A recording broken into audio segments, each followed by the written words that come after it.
House management വളരെയധികം പ്രയാസമേറിയ ഒരു കാര്യമാണ്.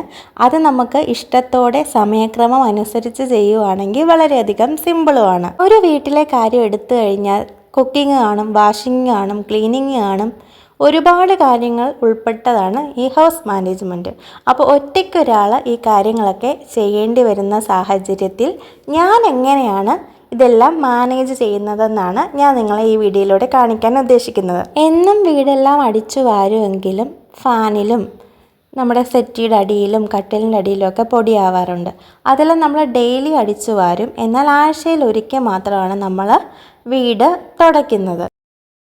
രാവിലത്തെ പണിയെല്ലാം കഴിഞ്ഞ് ഒരു വൈകുന്നേരം സമയമാകുമ്പോഴേക്കും വീടെല്ലാം അടിച്ചു വാരി ഇടുകയാണെങ്കിൽ നമ്മൾ ഡെയിലി അത് ചെയ്തുകൊണ്ടിരുന്നാൽ പൊടി കുറവായിരിക്കും. ഇപ്പോൾ അന്തരീക്ഷത്തിൽ തന്നെ ഒരുപാട് പൊടിപടലങ്ങളുണ്ട്. ഇപ്പോൾ എയർ ഹോളിൽ കൂടെ ആണെങ്കിലും വീടിൻ്റെ അകത്തേക്ക് പൊടിപടലങ്ങൾ കയറും. നമ്മൾ എത്രയൊക്കെ കയറത്തില്ലെന്ന് പറഞ്ഞ് കർട്ടൻ ഇട്ടെന്ന് പറഞ്ഞാലും പൊടി കയറിയിരിക്കും. അപ്പം എന്നും നമ്മൾ ഡെയിലി അടിച്ചു വാരുക. പിന്നെ ആഴ്ചയിൽ ഒരിക്കൽ എന്നും എല്ലാം കട്ടിലൊക്കെ മാറ്റി അതിൻ്റെ അടിയിലെ പൊടിയെല്ലാം സെറ്റിയുടെ അടിയിലെ ആണെങ്കിലും പൊടിയെല്ലാം കളഞ്ഞ് ഒന്ന് ക്ലീനപ്പ് ആക്കുക. പ്രത്യേകിച്ച് എടുത്ത് പറയുകയാണെങ്കിൽ കുട്ടികളുള്ള വീട്ടിലാണെങ്കിൽ നല്ല പണിയായിരിക്കും കിട്ടുന്നത്. കാരണം അവർ കഴിക്കുന്ന ഫുഡിൻ്റെ പാർട്ടിക്കിൾസ് ആണെങ്കിലും എല്ലാം നിലത്തിടും. അത് നമ്മൾ ആ സമയം തന്നെ അവരിട്ട് കഴിഞ്ഞ് ഉടനെ തന്നെ അത് ക്ലീൻ ചെയ്ത് മാറ്റുക എന്നുള്ളൊരു ഓപ്ഷൻ മാത്രമേ ഉള്ളൂ. അത് ക്ലീൻ ചെയ്യാതിരുന്ന് കഴിഞ്ഞാൽ പിന്നെ ഉറുമ്പ് വരും, അങ്ങനെയുള്ള ചെറിയ ചെറിയ ജീവികൾ വരും. അതുകൊണ്ട് അതിനൊന്നും സമയം നമ്മൾ കൊടുക്കാതെ ഓൺ ദി സ്പോട്ടിൽ തന്നെ അത് ക്ലീൻ ചെയ്ത് മാറ്റുക.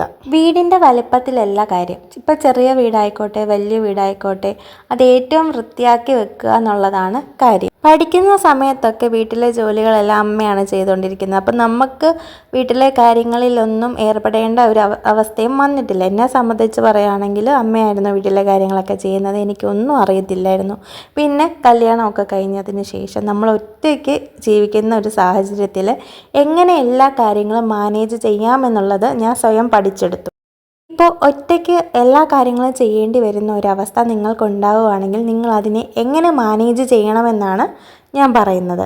അപ്പോൾ ആദ്യമായിട്ടാണ് നമ്മുടെ ചാനൽ കാണുന്നതെങ്കിൽ ഒന്ന് സബ്സ്ക്രൈബ് ചെയ്തേക്കുക. തൊട്ടടുത്ത് കാണുന്ന ബെല്ലൈക്കണിൽ ക്ലിക്ക് ചെയ്യുകയാണെങ്കിൽ നമ്മുടെ വീഡിയോസൊക്കെ നിങ്ങൾക്ക് ഇടുമ്പോൾ തന്നെ നോട്ടിഫിക്കേഷനായിട്ട് ലഭിക്കുന്നതായിരിക്കും.